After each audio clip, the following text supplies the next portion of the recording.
السلام عليكم ورحمة الله وبركاته. اللهم صل وسلم وبارك على سيدنا محمد وعلى آله وصحبه وسلم.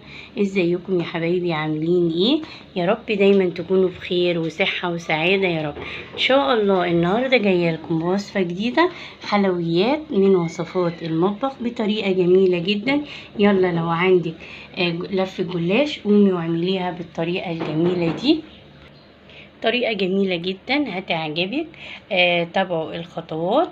هتجيبي لفة الجلاش وتقطعيها بالشكل الجميل ده، وبعد كده ترشي عليها ممكن زيت ذرة، او ممكن تعمليه بزبدة، او تعمليه بسمنة بلدي، او بأي مادة دهنية موجودة عندك. انا عملته بزيت ذرة علشان يبقى خفيف، وكمان بيبقى طعمه جميل جدا. انا مش عايزة المادة الدهنية تبقى كتيرة، انا اهم حاجة عندي ان هي تبقى حاجة حلوة وجميلة، وفي وقت بسيط جدا وبأقل امكانيات موجودة عندك في البيت. يلا بينا نشوف عملنا الوجبة الجميلة دي الحلوة بطريقة جميلة جدا وحلوة جدا. الأطفال هتعجبهم قوي. يلا على المطبخ.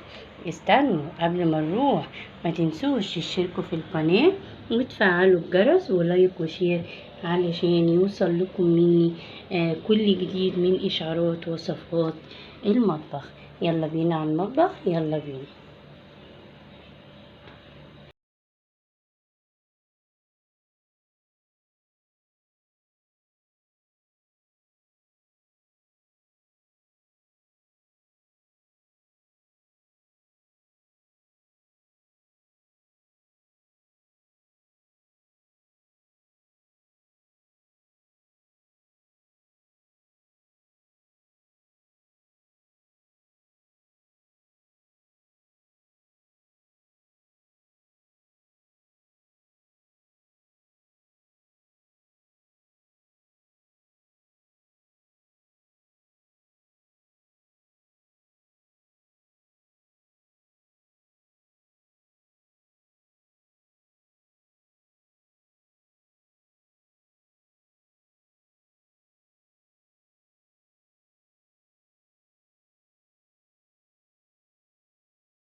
النهاردة عملنا الجلاش بطريقة جميلة جدا. جبنا لفة جلاش مكسرة سليمة مش فارقة معايا، وقطعتها بالسكينة زي ما شفتوا الفيديو مقطعاه، ورحت حطاه في صينية ورشيت عليه زيت ذرة. ممكن تعمليه بزبدة وممكن تعمليه بسمنة بلدي، بس انا عملته بزيت ذرة علشان يبقى خفيف وتبقى طعمه مختلف. ورشيت عليه معلقتين سكر وقلبتهم كويس، وبعد كده حطيتها في الفرن لمدة 10 دقايق مش اكتر. اتحمرت من تحت، وكمان فتحت الشواية مدة دقيقتين علشان يديني اللون البني الحلو ده. بعد كده هحطها في اطباق واحط عليها الشربات. انا عامله الشربات جاهز وبحطه في التلاجة وبطلع منه. اهم حاجه الشربات يكون ساقع والجلاش يكون سخن. حاجه حلوه في 10 دقايق جميله جدا. يلا نشوف هنعملها ازاي. هنا جبت الاطباق بتاعتي،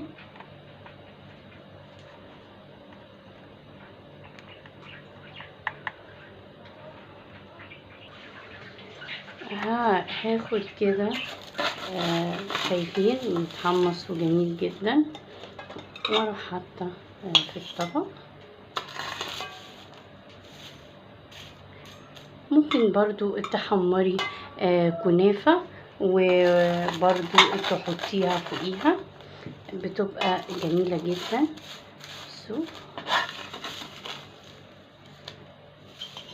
بيبقى طعمه حلو قوي. ممكن تحطي كمان عليه لبن، بيبقى جميل قوي. اللي موجود عندك حطيه. ممكن تحطي عليه مكسرات، جوز الهند، زبيب، بيبقى طعمه جميل جدا وحلو جدا. حاجة سهلة وبسيطة وبتفرحي الأطفال عندك. لفة جلاش عملت لنا 5 أطباق بطريقة جميلة جدا وحلوة وسهلة.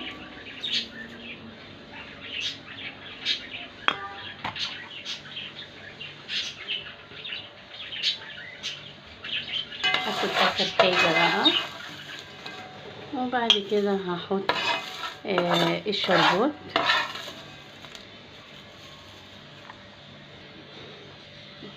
ودلوقتي هحط الشربات.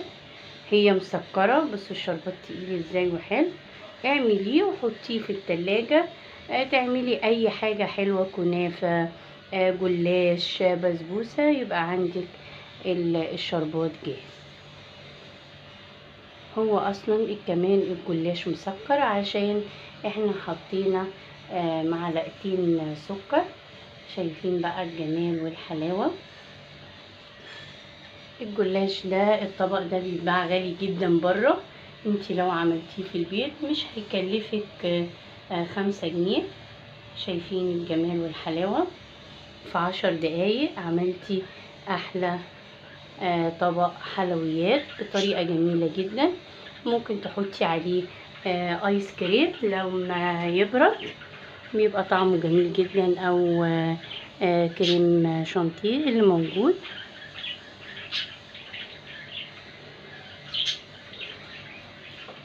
وبكده خلصنا وصفة النهاردة.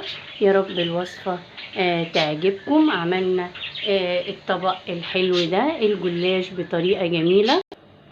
وبكده خلصنا وصفة النهاردة. يا رب الوصفة تعجبكم. وصفة جميلة جدا وحلوة وطعمها حلو وهتعجب الأولاد. ممكن نحط كمان عليها شوية جوز الهند، بتبقى طعمها حلو جدا.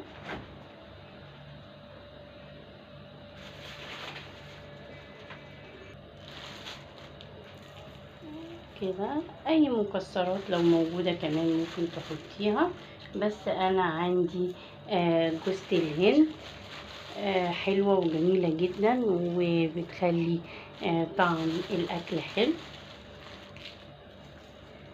اي حاجة كده، في زبيب بقى، في اي حاجة، دي عندي في التلاجة برضو، اللي موجود عندك حطيه، بتبقى جميلة جدا وطعمها حلو. يا رب الوصفة النهاردة تعجبكم، وما تنسوش يا حبايبي تشتركوا في القناة وتفعلوا الجرس ولايك وشير ليوصل لكم مني كل اشعارات وصفات المطبخ. السلام عليكم ورحمة الله وبركاته.